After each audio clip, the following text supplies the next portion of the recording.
कहानी की शुरुआत एक कैदी को दिखाते हुए होती है जिसे जंजीरों से जकड़ा हुआ था। तभी यहाँ पर कुछ गार्ड्स आते हैं और उस कैदी को घसीट कर के जेल के ऊपर बनी हुई बालकनी में ले जाते हैं। वहीं नीचे हम शहर के बहुत सारे लोगों को देखते हैं जो इस कैदी को देख कर के चीखते और चिल्लाते हुए नजर आते हैं। वो लोग बहुत ही ज्यादा गुस्से में इस कैदी को कातिल, खूनी, दरिंदा और बहुत ही गंदी गंदी गालियां दे रहे थे। फिर वो जेलर गार्ड्स को लोगों के सामने सजा का ऐलान पढ़ने के लिए कहता है। गार्ड भीड़ के सामने कहता है कि इस कैदी को फांसी की सजा सुनाई गई है जो इसे 2 दिन बाद दी जाएगी, लेकिन फांसी से पहले जल्लाद इसे सूली पर लटका करके इसके हाथ और पांव को तोड़ देंगे। ये बात सुनकर के सारे लोग खुशी से झूम उठते हैं। लेकिन आखिर ये कैदी है कौन, चलिए देखते हैं। यहाँ से कहानी 20 साल पीछे जाती है जहाँ पर हम पेरिस के एक फिश मार्केट को देखते हैं जो शहर की सबसे बदबूदार जगह थी। लोग यहाँ पर अपनी मछलियों और गोश्त को बेच कर के अपना गुजारा किया करते थे। यहीं पर हम एक मछली बेचने वाली औरत को देखते हैं। यहीं पर इस औरत के एक बच्चा पैदा होता है जो मरा हुआ था और इससे पहले भी इस औरत के 4 बच्चे पैदा हो चुके थे, लेकिन वो सभी भी मरे हुए ही पैदा हुए थे। ये औरत अपने बच्चों को पांव से लात मार कर के सड़ी हुई मछलियों के साथ नदी में फेंक दिया करती थी, लेकिन इस बार इसने एक जिंदा बच्चे को जन्म दिया था, लेकिन वो इस बच्चे को भी मरा हुआ समझ कर के सड़ी हुई मछलियों के बीच में फेंक देती है। अब वहाँ पर पड़ी हुई मछलियों की बदबू को सूंघकर ये बच्चा रोने लग जाता है। वहाँ पर खड़े हुए लोग इस बच्चे को देख लेते हैं और इसकी माँ के बारे में बुरा भला कहना शुरू कर देते हैं। दरअसल ये वही बच्चा था जिसे आज फांसी की सजा का हुक्म सुनाया गया था। इस कैदी का नाम जॉन था और इसके अंदर 2 खास बातें थी। एक तो ये कि इसके अंदर सूंघने की ताकत बहुत ज्यादा थी जो इसे सबसे अलग बनाती थी, और दूसरा ये कि इसे कोई भी अपने से अगर दूर करता तो उस इंसान की किसी न किसी वजह से मौत हो जाती है, जैसे कि इसकी माँ। ये बच्चा जैसे ही अपनी माँ से दूर हुआ था इसकी माँ को भी फांसी की सजा दे दी गई थी। अब जॉन को मैडम गिलार्ड के यतीम खाने में भेज दिया जाता है जो सिर्फ पैसों के लिए बच्चों को पालती थी। उस यतीम खाने में दूसरे बच्चों को ये डर होता है कि जॉन कहीं उनकी जगह न छीन ले, इसलिए वो जॉन को मारने की कोशिश करते हैं, लेकिन मैडम गिलार्ड बीच में आकर के उसे बचा लेती है और उन बच्चों की अच्छी तरह से पिटाई भी कर देती है। अब ऐसे ही वक्त गुजरता जाता है और जॉन 5 साल का हो जाता है, लेकिन यतीम खाने के मुश्किल हालात में रहने वाला जॉन बोल नहीं पाता है, मगर वो सूंघ कर के हर चीज का पता लगा लिया करता है। जब जॉन की उम्र 13 साल की हो जाती है तब यतीम खाने में जगह न होने की वजह से मैडम गिलार्ड जॉन को एक जानवरों की खाल बेचने वाले आदमी को बेच देती है। अब जैसे ही जॉन मैडम गिलार्ड से दूर होता है कुछ चोर आकर के मैडम गिलार्ड को जान से मार देते हैं और उसके सारे पैसे चुरा लेते हैं। उधर वो आदमी जिसने जॉन को खरीदा था वो जॉन से बहुत ही ज्यादा सख्त काम ले रहा था। वो आदमी जॉन को पहली बार एक शहर में भी ले जाता है जहाँ पर जॉन मछलियों की बदबू के अलावा अच्छी दुनिया और अच्छी अच्छी खुशबुओं के सूंघने का भी मजा लेता है। यहाँ पर जॉन सामान को छोड़ने के बाद एक परफ्यूम की दुकान को देखता है और वो इसकी तरफ खींचा चला जाता है। वो दुकानदार को एक परफ्यूम उठा करके देता है जो बहुत ही ज्यादा फेमस था। इसी दौरान उसे एक और खुशबू का एहसास होता है जो फल बेचने वाली लड़की से आ रही थी। जॉन उस खुशबू को सूंघते हुए उस लड़की की तरफ खींचा चला जाता है। वो लड़की भूखा समझ कर के खाने के लिए इसे कुछ फल देती है, लेकिन जॉन फल लेने की बजाय उस लड़की का हाथ पकड़ लेता है। ये देख कर के वो लड़की डर जाती है और वहाँ से भाग जाती है, लेकिन जॉन अपने सूंघने की ताकत से उस लड़की को ढूंढ लेता है और उसके पीछे जाकर के बैठ जाता है। जब लड़की को एहसास होता है कि कोई उसके पीछे बैठा हुआ है तभी वो जॉन को अपने पीछे देख लेती है और डर के मारे चीखने लग जाती है। तब जॉन उसका मुंह दबा लेता है और लोगों के डर से वो उसके मुंह को दबाए रखता है ताकि लोग इकट्ठा ना हो जाएं। अब जैसे ही लोग वहाँ से जाते हैं और ये उसके मुंह से हाथ हटाता है तो ये देखता है कि उस लड़की की तो मौत हो चुकी है और धीरे धीरे उस लड़की की खुशबू खत्म हो जाती है। तब जॉन हैरान हो जाता है कि आखिर वो खुशबू कहाँ गई। अब हमें एक और कैरेक्टर दिखाया जाता है जो शहर का सबसे बड़ा परफ्यूमर था। इस शहर में दूसरे परफ्यूमर के आने की वजह से इसका काम कम हो गया था और ये दूसरे परफ्यूमर की नकल भी किया करता था। फिर उसी शाम जॉन बकरे की खाल की डिलीवरी के सिलसिले में उसकी शॉप में जाता है। वहाँ पर वो तरह तरह के परफ्यूम की खुशबू को सूंघता है। वो बाल्दीनी की बॉडी से आ रही खुशबू को सूंघ कर के कहता है कि वो उसके लिए वैसा परफ्यूम बना सकता है। ये सुनकर के बाल्दीनी उसका मजाक उड़ाता है। तब जॉन उसे अपने सूंघने की एबिलिटी पावर के बारे में बताता है। अब बाल्दीनी इसे एक और मौका देता है। तब जॉन अलग अलग परफ्यूम बना करके उसे दिखाता है जिसे सूंघ कर के बाल्दीनी को अरोमा ऑफ लव की खुशबू आती है। ये बहुत ही फेमस परफ्यूम था जिसे सूंघ कर के बाल्दीनी हैरान रह जाता है। फिर जॉन उसे कहता है कि मैं इससे भी कहीं ज्यादा अच्छे परफ्यूम बना सकता हूँ। उस परफ्यूम को सूंघ कर के बाल्दीनी को अपनी गर्लफ्रेंड की याद आ जाती है और जॉन में भी बहुत ज्यादा टैलेंट आ चुका था। अब बाल्दीनी जॉन को उसके मालिक ग्रिमाल से खरीद लेता है। अब जैसे ही जॉन उससे दूर होता है उसकी रिमाल की एक नदी में गिरने से मौत हो जाती है। अब जॉन की वजह से बाल्दीनी के परफ्यूम पूरे पेरिस में मशहूर हो जाते हैं। वो जॉन को परफ्यूम बनाने के और भी तरीके बताता है। वो जॉन को बताता है कि हर परफ्यूम के 4 सेट होते हैं और हर सेट की 4 अलग अलग खुशबुएं होती है, यानी कि 12, और 12 अलग अलग खुशबुओं को इंसान आराम से पहचान सकता है। अब इससे हटकर अगर कोई 13वीं खुशबू बना ले तो दुनिया का कोई भी इंसान उसका तोड़ नहीं निकाल सकता। ये सुनकर के जॉन को अजीब सा फील होता है और वो अपने मन में फैसला करता है कि वो इस काम को कर दिखाएगा और बाल्दीनी को परफ्यूम बनाने का तरीका सिखाने के लिए कहता है और उससे प्रॉमिस करता है कि वो दुनिया का सबसे अनोखा परफ्यूम बना करके देगा। अब बाल्दीनी 10,000 फूलों को अपने डिजाइन की हुई मशीन के मुताबिक एक बोतल में डालने का तरीका बताता है जो उसने पेरिस आने से पहले सीखा था। फिर एक दिन बाल्दीनी जॉन को रोता हुआ देखता है। तब जॉन उसे कहता है कि तुम एक नंबर के झूठे आदमी हो और तुम्हारा बताया हुआ तरीका बिल्कुल फ्लॉप है। मैं कांच और लोहे जैसी चीज को भी बोतल में कैद नहीं कर सका। जॉन बाल्दीनी के वाकये को देख कर के बेहोश हो जाता है। बाल्दीनी जॉन के बीमार हो जाने से काफी टेंशन में आ जाता है कि कहीं मेरी शोहरत न चली जाए। जॉन बाल्दीनी से और भी नए तरीकों के बारे में पूछता है। बाल्दीनी उसे जानवरों की चर्बी से खुशबू निकालने का तरीका बताता है और उसे ग्रास जाने का ऑर्डर देता है और बदले में उसे 1000 फार्मूलाज लेता है। बाल्दीनी उसे यहाँ से बेच देता है। तब जॉन ग्रास में जाकर के काम सीखता है। अब जॉन के जाते ही बाल्दीनी का घर गिर जाता है जिससे उसकी मौत हो जाती है। अब ग्रास जाते हुए जॉन को पहली बार आजादी का एहसास होता है क्योंकि वो अब किसी का भी गुलाम नहीं था और अपने फैसले खुद ले सकता था। अब ग्रास जाने के लिए उसके सामने 2 रास्ते थे, एक गांव होकर के जाता था और दूसरा पहाड़ों से। अब ये पहाड़ों के रास्ते से जाना शुरू कर देता है। रास्ते में उसे एक गार मिलती है जहाँ पर वो आराम करने के लिए रुक जाता है। वो वहाँ पर बड़े ही आराम से सोता है और कई दिन भी वहाँ पर गुजारता है। फिर एक रात जॉन को उसी फल वाली लड़की का ख्वाब आता है जिससे अचानक इसकी आंख खुल जाती है और ये अपने जिस्म को सूंघने लगता है लेकिन इसे कोई भी खुशबू का एहसास नहीं होता। फिर ये बारिश में जाकर के नहाता है, तब इसे एहसास होता है कि इसकी अपनी कोई खुशबू नहीं है। फिर अगली सुबह ये ग्रास के लिए फिर से रवाना हो जाता है और रास्ते में उसे वही खुशबू आती है जो फलों वाली लड़की से आई थी। तभी इसे एक बहुत ही खूबसूरत लड़की एक बग्गी से उतरती हुई दिखाई देती है जिसे देख करके वो उसका पीछा करना शुरू कर देता है। उस लड़की का पीछा करते हुए ये एक महल में दाखिल हो जाता है। ये महल रिचस का होता है और वो खूबसूरत लड़की लोरा रिचस की ही बेटी थी जो पूरे ग्रास शहर में सबसे खूबसूरत लड़की थी। अब ग्रास में जॉन एक औरत के पास काम पर लग जाता है लेकिन उस औरत का शौहर जॉन पर पूरी तरह से नजर रखता है। जॉन इनके पास रहते हुए जानवरों की चर्बी से खुशबू निकालने के 2 नए तरीके सीखता है। अब पहले तरीके का इस्तेमाल वो अपने साथ काम करने वाली लड़की पर करता है जिसमें वो इस लड़की की डेड बॉडी को जानवरों के साथ एक बड़े टैंक में उबाल करके करता है मगर वो कामयाब नहीं हो पाता।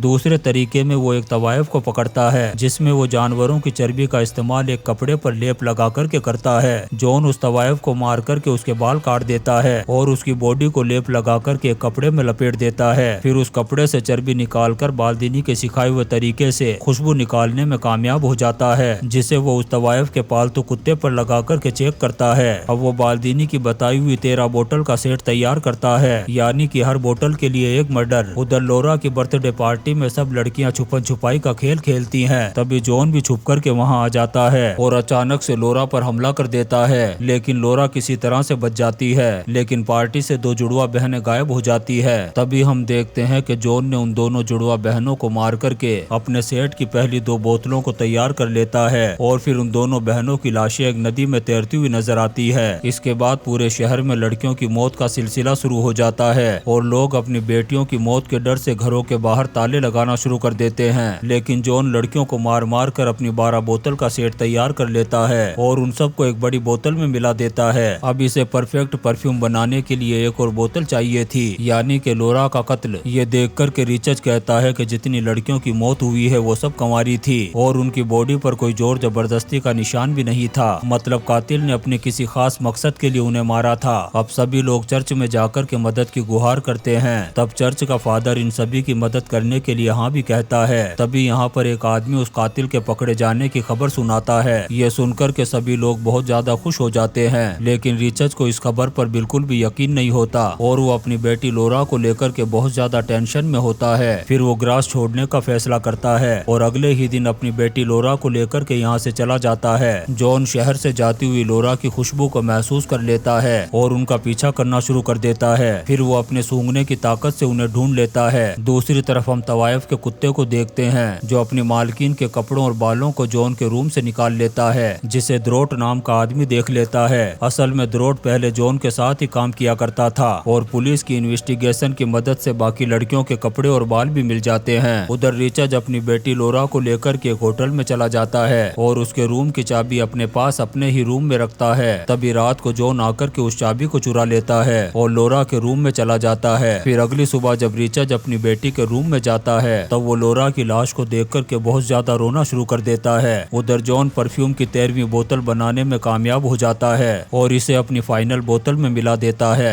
तभी वहाँ पर पुलिस आकर के उसे पकड़ लेती है। अब कहानी वापस से प्रेजेंट में आती है, जहाँ 2 दिन हो चुके थे और जॉन को फांसी दी जाने वाली थी। अब दूर दूर से लोग जॉन की मौत को देखने के लिए आते हैं। अब जैसे ही गार्ड्स उसे जेल से निकालते हैं, वो मौका देख कर के परफ्यूम के ढक्कन को खोल देता है। अब लोग यहाँ पर जॉन का इंतजार कर रहे थे। तभी जॉन एक राजकुमार की तरह एक गाड़ी से उतरता हुआ दिखाई देता है। फिर वो जल्लाद की तरफ बढ़ता है। तब जल्लाद रोते हुए उसके पाँव में गिर जाता है और जॉन को बेकसूर बताता है। अब जॉन उस परफ्यूम को एक रुमाल पर लगाकर उसे हवा में लहरा देता है, जिससे वहाँ पर मौजूद सभी लोगों को जन्नत की खुशबू का एहसास होता है। अब वो सभी लोग इसे फरिश्ता कहने लगते हैं और जॉन भी अपने आप को सबका मसीहा कहने लगता है। और फिर वो उस रुमाल को लोगों के बीच में फेंक देता है, जिससे लोग छोटा बड़ा अमीर गरीब गोरा काला सब भुला देते हैं और एक दूसरे से प्यार करने लग जाते हैं। ये देख कर के जॉन के दिल में भी प्यार का एहसास होता है। फिर वो उस फलों वाली लड़की को याद करता है और सोचता है कि काश वो जिंदा होती तो आज वो उसे अपना बना लेता। ये सोच कर के जॉन की आंखों में आंसू आने लगते हैं। तभी रिचर्ड तलवार लेकर के जॉन को मारने के लिए आ जाता है, लेकिन उस खुशबू के आगे वो भी बेबस हो जाता है और जॉन के पैरों में गिर कर के उससे माफी मांगने लगता है। अब जॉन को भी अपनी गलतियों का एहसास होता है और वो शहर को छोड़कर यहाँ से रवाना हो जाता है। फिर कुछ देर बाद शहर के लोगों से परफ्यूम का असर खत्म हो जाता है। अब जॉन उसी मछली बाजार में जाता है जहाँ पर वो पैदा हुआ था और परफ्यूम की बोतल को निकालकर अपने ऊपर गिरा लेता है, जिससे वहाँ पर मौजूद लोग इस परफ्यूम की खुशबू से इसके ऊपर गिर पड़ते हैं और इसे नोच नोच कर खत्म कर देते हैं।